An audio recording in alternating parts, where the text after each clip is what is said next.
It's a great luxury and privilege to be able to take things like textiles for granted. But when we take them too much for granted, we tend to forget about the effort and knowledge that's embedded in them. The Fabric of Civilization, How Textiles Made the World, is a new book by former Reason editor-in-chief Virginia Postrel. It's an endlessly fascinating, rich history of the remarkable luck, invention, and innovation that made possible the fabric-rich world we inhabit. The book aims to make the mundane nothing short of miraculous. Consider cotton. The fact that we have cotton at all, that it exists anywhere, is amazing. Most of the cotton we grow today is descended in part from a plant species that evolved in Africa and which somehow got over to what is now Peru, where it mixed with New World strains, though nobody knows how. It happened long before there were human beings, but much more recently than when the continents were together. So we don't know.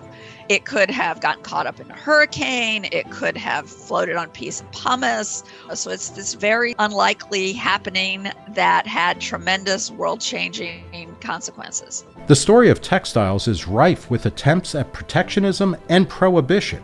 In 17th and 18th century Europe, countries banned the importation of super soft, super colorful cotton prints from India known as calicos because they threatened domestic producers of everything from lower quality cotton fabric to luxury silks. Everybody went crazy for them. Everybody from ladies and gentlemen to serving girls who maybe would have a kerchief. There was something at every price point, as we would say today. That was a huge threat to the existing textile industries. And there was a call for protectionism. Different countries adopted different policies. The most extreme example was in France. For 73 years, France treated calico the way the U.S. treats cocaine. It wasn't just imported Indian prints. It was any prints, even if they were made in France, on French cloth, by French companies, illegal.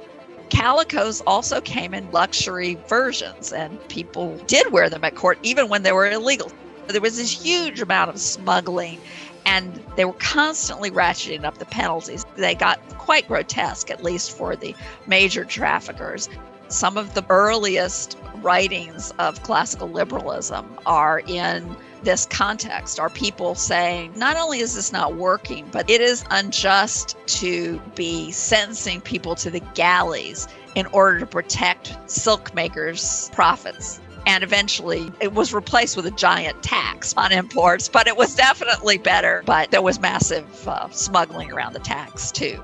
Postrel also documents how the Luddites, those 19th century English textile workers famous for smashing the power looms threatening to put them out of work, actually owed their jobs to an earlier technological breakthrough, spinning machines that emerged in the late 1700s. Before that period, weavers were sitting around twiddling their thumbs because there wasn't enough supply for them to do their craft. Once you had the Industrial Revolution, suddenly you had lots of thread, and it was a golden heyday for weavers. They were well paid and they had plenty of work, and then boom, there are power looms. But if you go back to that earlier period when spinning machines were introduced, the same thing happened. Lots of people depended on spinning for their livelihood, and they had their own period of rebelling against the new technologies and saying they're putting people out of work, families are going hungry. The book also upends some contemporary myths, such as the claim that commercial production of hemp for clothing was a casualty of the war on drugs. Hemp disappeared as a fabric long before marijuana prohibition. Hemp historically was a very coarse fabric for poor people who didn't have an alternative. And it was replaced by cotton for good reasons, because cotton was also affordable, but it was soft and washable and just a much better fabric.